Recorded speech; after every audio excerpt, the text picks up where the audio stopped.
നമുക്ക് ഗുരുവായൂരപ്പൻ ഒന്ന് കാണാൻ പോയാലോ? രാത്രി 8 മണിയുടെ ട്രെയിന് പോണം എന്നാണ് ഞങ്ങൾ ആദ്യം പ്ലാൻ ചെയ്തിട്ടുണ്ടായിരുന്നത്. പിന്നെ ഞങ്ങളായതുകൊണ്ട് കറക്റ്റ് ടൈമിൽ ഇറങ്ങില്ലാന്ന് ഞങ്ങൾക്ക് ഉറപ്പായിരുന്നു. റെഡിയൊക്കെ ആയി വന്നപ്പോഴേക്കും സമയം വൈകിട്ടുണ്ടായിരുന്നത്. അതുകൊണ്ട് ചെറുതായിട്ട് പ്ലാൻ മാറ്റി 12 മണിയുടെ ട്രെയിന് പോകാന്നാക്കി. നിർമ്മാലയം തൊഴാൻ വേണ്ടിയിട്ടാണ് ട്ടോ നമ്മൾ പോകുന്നത്.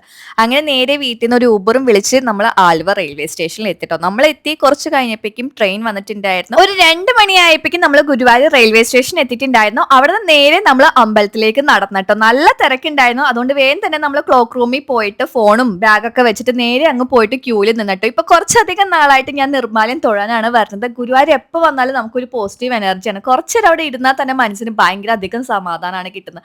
പക്ഷേ ഈ തവണ ഞങ്ങൾക്ക് കുറച്ചധികം നേരം ക്യൂവിൽ നിൽക്കേണ്ടതായിട്ട് വന്നിട്ടോ. അത്രയ്ക്ക് തിരക്കുണ്ടായിരുന്നു. ക്യൂ അങ്ങ് നീങ്ങുന്നുണ്ടായിരുന്നില്ല. നമ്മൾ കുറേ നേരം ക്യൂവിൽ നിന്ന് നോക്കിയിട്ട് ഇത് നീങ്ങോന്ന് അറിയാൻ വേണ്ടി, പക്ഷെ ഒട്ടും നീങ്ങുന്നുണ്ടായിരുന്നില്ല. പിന്നെ നമ്മൾ പുറത്ത് പോയി നിന്ന് കണ്ടനെ തൊഴുത് കുറച്ചധികം നേരം അവിടെ ഇരുന്നിട്ടാണ് കേട്ടോ തിരിച്ച് വീട്ടിലേക്ക് പോകുന്നത്.